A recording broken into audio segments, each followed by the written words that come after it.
نحمده ونصلي على رسوله الكريم أما بعد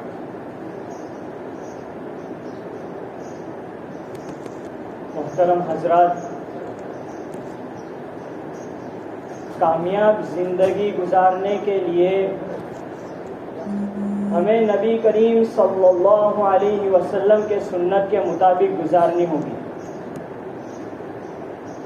اور جو زندگی حضور صلی اللہ علیہ وسلم کے سنت کے خلاف گزرے گی وہ کامیاب زندگی نہیں ہو سکتی۔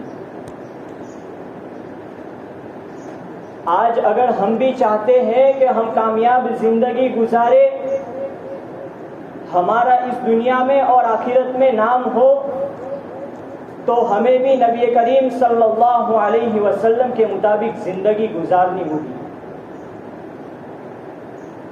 آج ہم نبی کریم صلی اللہ علیہ وسلم کے سنت کے خلاف زندگی گزارتے ہیں اور یہ سمجھتے ہیں کہ ہماری زندگی کامیابی کے ساتھ گزر رہی ہے، لیکن ہماری زندگی کامیابی کے بجائے ناکامی کی گزرتی ہے۔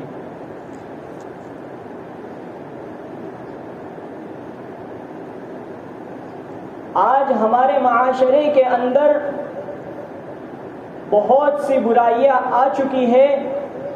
وجہ یہ ہے کہ ہم نے نبی کریم صلی اللہ علیہ وسلم کی سنتوں کو چھوڑ دیا، ان کی بتلائی ہوئی باتوں پر عمل کرنا ہم نے ترک کر دیا۔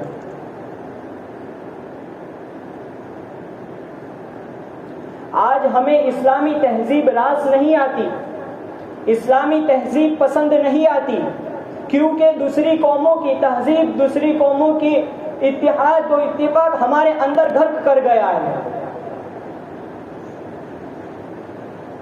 آج ہم اپنے آپ کو مسلمان کہتے ہیں، لیکن ہم نے نماز چھوڑ دی، زکوٰۃ ہم وقت پر ادا نہیں کرتے، پیسے ہونے کے باوجود ہم حج نہیں کرتے، ہماری ماؤں بہنوں کے سروں سے دوپٹے اتر گئے، ہمارے نوجوان داڑھیاں کاٹنے لگے، ہمارے لباس بدل گئے۔ آج ایک مسلمان دوسرے مسلمان کی ٹانگ کھینچنے کے پیچھے پڑا ہے۔ آج ہمارے اندر سے اتفاق و اتحاد ختم ہو گیا۔ آج مرد عورت کی اور عورت مرد کے حقوق کو پامال کر رہا ہے، والدین کے حقوقوں کی نافرمانی کی جا رہی ہے۔ یہ صرف اس وجہ سے کہ ہم نے نبی کریم صلی اللہ علیہ وسلم کی باتوں کو اور نبی کریم صلی اللہ علیہ وسلم کی سنتوں کو چھوڑ دیا۔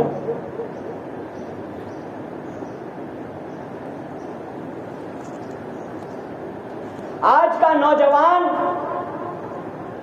اس کے پاس اپنے دوستوں کے لیے وقت ہے، اپنی محبوبہ کے لیے وقت ہے، لیکن اپنے ماں باپ ان کے لیے وقت نہیں ہے۔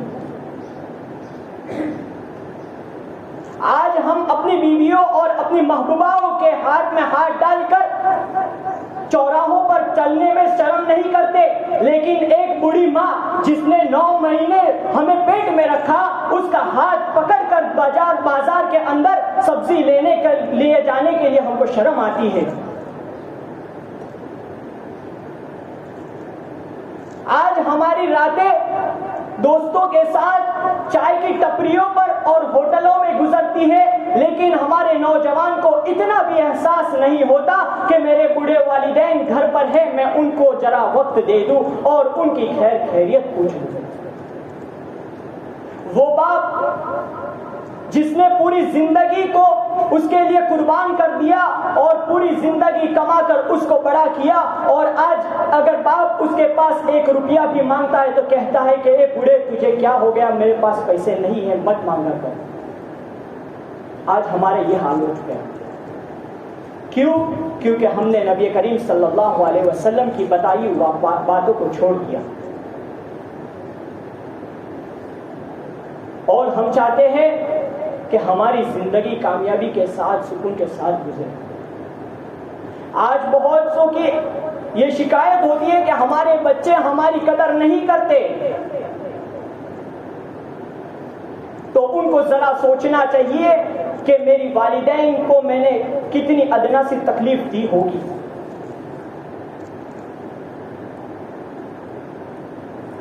حضرت اویس کرنی کے بارے میں آتا ہے،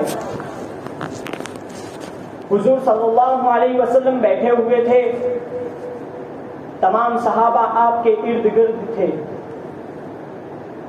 حضرت عمر رضی اللہ عنہ، حضرت علی رضی اللہ عنہ بھی وہاں موجود تھے۔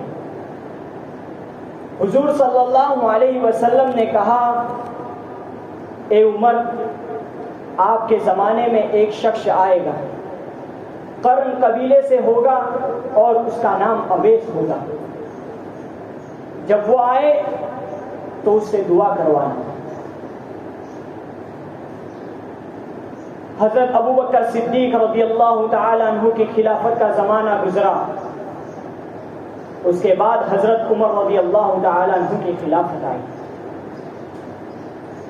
تو جب حج کا موسم ہوتا تو حضرت عمر رضی اللہ تعالی عنہ اور حضرت علی رضی اللہ تعالی عنہ تمام لوگوں کو جمع کرتے اور پوچھتے کہ کوئی اویس نام کا آیا ہے کہ نہیں۔ تو اتفاق سے ایک سال ایسا آ گیا کہ جس میں لوگ بیٹھے ہوئے تھے، حضرت عمر رضی اللہ تعالی عنہ الگ الگ قبیلے کو کھڑا کر کے پوچھ رہے تھے۔ آخر میں حضرت عمر رضی اللہ تعالی عنہ نے فرمایا کہ قرن والے کھڑے ہو جائیں، تو اس قرن والوں میں سے صرف ایک آدمی کھڑا ہوا۔ حضرت عمر رضی اللہ تعالی عنہ نے فرمایا، آپ کا نام اویس ہے؟ تو انہوں نے کہا نہیں، وہ میرا بھتیجا ہے۔ تو کہا کہ وہ کہاں ہے، وہ حج کے لیے نہیں آیا؟ تو انہوں نے کہا نہیں آیا ہے، لیکن وہ اونٹ چرانے کے لیے گیا ہے۔ تو حضرت عمر اور حضرت علی رضی اللہ تعالی عنہ فوراً گھوڑا لے کر نکلتے ہیں اور جا کر جنگل کی طرف جاتے ہیں، تو دیکھتے ہیں کہ وہ نماز پڑھ رہا ہے اور آجو باجو اونٹ اس کی نگرانی کر رہے ہیں۔ وہ جا کر بیٹھ جاتے ہیں۔ تو حضرت اویس رضی اللہ تعالی عنہ کو محسوس ہوتا ہے کہ کوئی مہمان آیا ہوا ہے، تو اپنی نماز کو مختصر کر دیتے ہیں۔ پھر جیسے ہی نماز ختم ہوتی ہے تو حضرت عمر رضی اللہ تعالی عنہ فرماتے ہیں کہ آپ کا نام کیا ہے؟ تو وہ کہنے لگتے ہیں میرا نام اللہ کا بندہ۔ تو حضرت عمر اور حضرت علی ہنس پڑتے ہیں اور کہتے ہیں نہیں، اللہ کے بندے تو آپ ہو ہی، آپ کا وہ نام کیا ہے جو آپ کے والدہ نے رکھا ہے؟ تو حضرت اویس کو پتا نہیں تھا کہ یہ حضرت عمر خلیفہ ہے، وہ نہیں بتاتے۔ پھر حضرت علی رضی اللہ تعالیٰ عنہ سے رہا نہیں جاتا، تو حضرت علی رضی اللہ تعالیٰ عنہ کہتے ہیں کہ یہ خلیفہ حضرت عمر رضی اللہ تعالیٰ عنہ ہے۔ تو حضرت اویس رضی اللہ عنہ کہتے ہیں کہ معاف کرنا، میرا نام اویس ہے، میں آپ کو نہیں پہچانا۔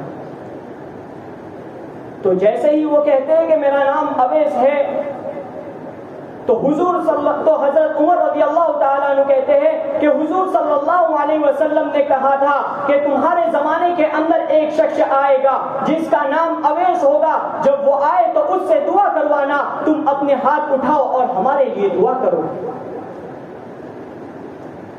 تو حضرت اویس کہتے ہیں کہ آپ خلیفہ، آپ کے ہوتے ہوئے میں کیسے دعا کروا سکتا ہوں؟ تو وہ کہتے ہیں نہیں، نبی کریم صلی اللہ علیہ وسلم نے کہا تھا کہ اس سے دعا کروانا، اس لیے کہ اس نے ماں کی ایسی خدمت کی ہے کہ جب وہ ہاتھ اٹھاتا ہے تو اللہ تعالیٰ اس کے ہاتھ کو خالی نہیں بھیجتا۔ یہ ہے ماں باپ کی خدمت۔ اور آج ہم دیکھیں کہ ہم اپنے ماں باپ کی کیسی خدمت کرتے ہیں۔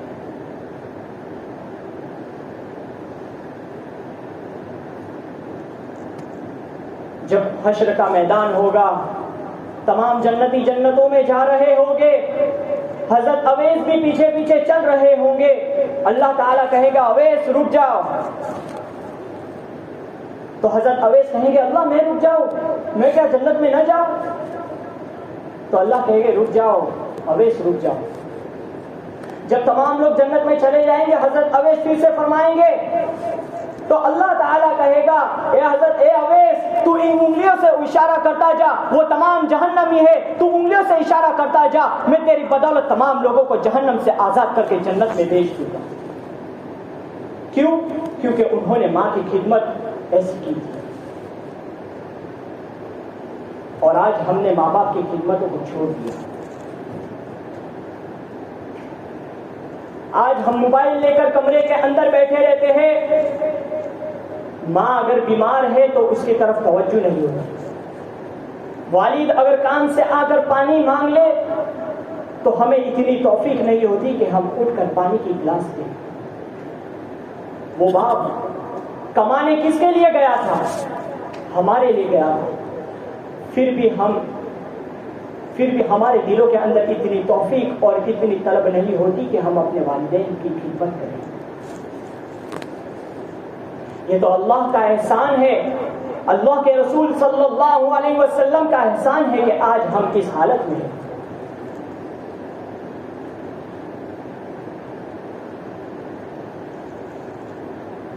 آخری ایام تھے، حضور صلی اللہ علیہ وسلم نے تمام لوگوں کو رخصت کر دیا. حضرت جبرائیل علیہ السلام آئے. حضرت جبرائیل علیہ السلام نے آ کر کہا، اللہ کے رسول باہر دروازے پر موت کا فرشتہ ہے، بلاؤ. تو اللہ کے رسول صلی اللہ علیہ وسلم نے کہا بلا دو. تو موت کا فرشتہ آیا اور انہوں نے سلام کیا. اللہ کے رسول صلی اللہ علیہ وسلم نے جواب دیا. حضرت جبرائیل علیہ السلام نے کہا، اللہ کے رسول صلی اللہ علیہ وسلم، اللہ آپ کی ملاقات کے شوق میں. سبحان اللہ. مانگو اللہ سے ایسی موت مانگو کہ جب ہم جا رہے ہو تو اللہ ہم سے خوش ہو. مانگو ایسی موت، مانگو ایسی زندگی گزارو کہ جب ہماری موت ہو تو ہماری موت ہمارے لیے باعث رحمت بن جائے، اور جب ہم جائے تو اللہ ہم سے خوش ہو رہا ہو. حضرت سعد بن معاذ رضی اللہ تعالیٰ عنہ کا انتقال ہوا تو اللہ کے رسول صلی اللہ علیہ وسلم نے فرمایا کہ آج اللہ کا عرش جھوم اٹھا اس لیے کہ سعد کا جنازہ چھا رہا ہے. مانگو اللہ سے ایسی طلب اور ایسی موت مانگو. اس دھوکے کی دنیا، مچھر کے پر اور مکڑی کے جالوں اور غموں کی دنیا میں کیا ڈھونڈتے ہو؟ اللہ کو ڈھونڈو، نبی صلی اللہ علیہ وسلم کو ڈھونڈو، اللہ کو اپنی طلب بنا لو.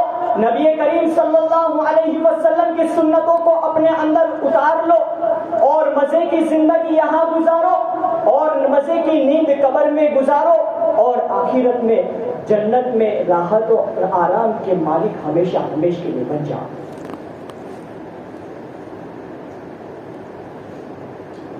تو حضرت جبرائیل علیہ السلام نے کہا کہ اللہ کے رسول صلی اللہ علیہ وسلم، اللہ بلا رہا ہے. تو حضور صلی اللہ علیہ وسلم نے کہا کہ جاؤ پہلے اللہ سے پوچھ کر آؤ کہ میری بعد میرے امت کا کیا ہوگا. سبحان اللہ. آج ہمیں تو یہ فکر ہوتی ہے کہ میرے بعد میرے بیٹے اور میرے بچوں کا کیا ہوگا، لیکن وہ پیارا نبی وہ کہتا ہے کہ میرے بعد میری امت کا کیا ہوگا.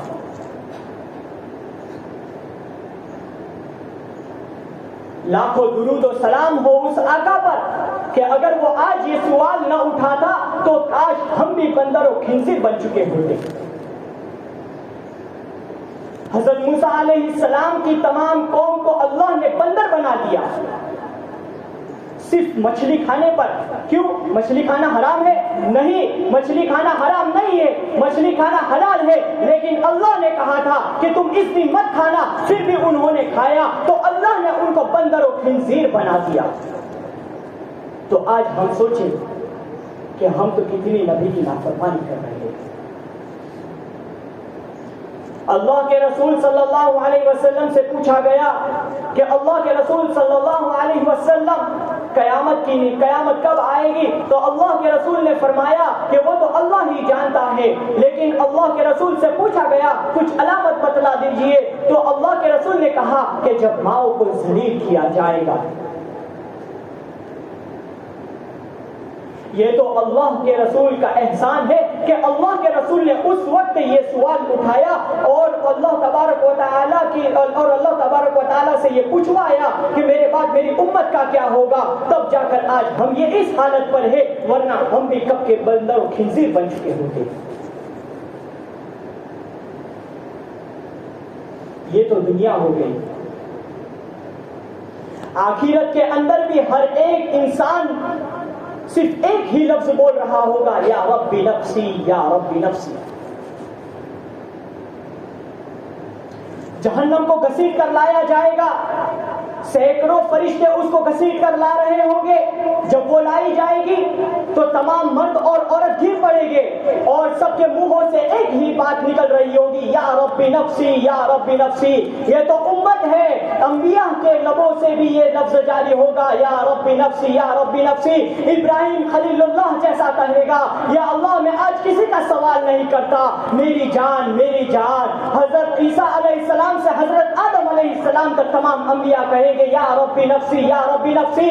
نوح علیہ السلام نفسی نفسی، زکریا یحییٰ باپ بیٹے نفسی نفسی، سلیمان داؤد باپ بیٹے نفسی نفسی، یعقوب اور یوسف باپ بیٹے نفسی نفسی، یعقوب اسحاق باپ بیٹے نفسی نفسی، اسحاق ابراہیم باپ بیٹے نفسی نفسی، تمام کے تمام یا رب نفسی یا رب نفسی۔ لیکن دور جگہ سے ایک آواز آئے گی، یا رب امتی یا رب امتی۔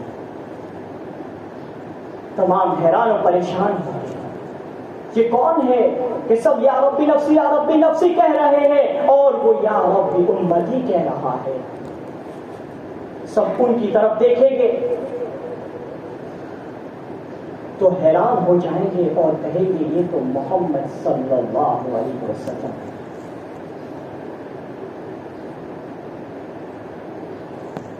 دیکھیں گے کہ محمد صلی اللہ علیہ وسلم ہے، ہاتھ اٹھے ہوئے ہیں، جولی پھیلی ہوئی ہے اور اللہ سے کہہ رہے ہیں، یا اللہ یا اللہ یا رب امتی یا رب امتی۔ کون سی امت جو ساری زندگی بے حیائی کرتی رہی، کون سی امت جو نافرمانیاں کرتی رہی، کون سی امت جو شراب بیچتی رہی، کون سی امت جو جوا کھیلتی رہی، کون سی امت جو اپنے ماں باپ کے حقوق پامال کرتی رہی، کون سی امت جو نمازیں چھوڑتی رہی، کون سی امت جو زکاتیں چھوڑتی رہی، کون سی امت جو حج میں نہیں جاتی، وہ امت اس کے لیے اللہ کے رسول کہیں گے، یا رب امتی یا رب امتی۔ جاگو مسلمانوں، جاگ جاؤ، ابھی بھی وقت ہے، ابھی بھی وقت ہے۔ آج ہم دیکھ رہے ہیں کہ ہمارے اوپر کتنے حالات ہیں، کتنی مصیبتیں ہیں۔ آج دیکھیں اور ہم اپنے اللہ کے بارگاہ میں آ کر اللہ سے کہے، یا اللہ میری توبہ۔ اللہ ہماری توباؤں کو قبول کر لے گا۔ وقت کی تنگی کے بنا پر میں اپنی موضوع کو یہاں ختم کرتا ہوں، انشاءاللہ دوبارہ ملاقات ہوگی۔ بس میں آخری میں یہ بات آپ لوگوں سے کہنا چاہتا ہوں کہ ابھی بھی ہمارے پاس وقت ہے، اگر آج بھی اگر ہم اپنے آپ کو نہیں بدلیں گے تو اللہ تعالیٰ بھی ہمیں نہیں بدلے گا اور ہماری زندگیاں تباہ ہو جائے گی۔ آج بھی ہمارے پاس وقت ہے کہ ہم اللہ کے دربار میں آئے اور اللہ سے ایک بار کہیں کہ یا اللہ میری توبہ، اللہ ہماری توبہ کو قبول کر لے گا۔ آج تک جتنی زندگی ہماری غفلت اور نافرمانیوں میں گزر گئی، اس کو اللہ تبارک و تعالیٰ کے بارگاہ میں اس کی تلافی کرے اور اللہ تعالیٰ سے کہے کہ آپ آئندہ جو زندگی میں گزاروں گا وہ سنت نبی کے مطابق اور اپنے والدین کی فرما برداری میں گزاروں گا۔ وآخر دعوانا الحمد للہ رب العالمین۔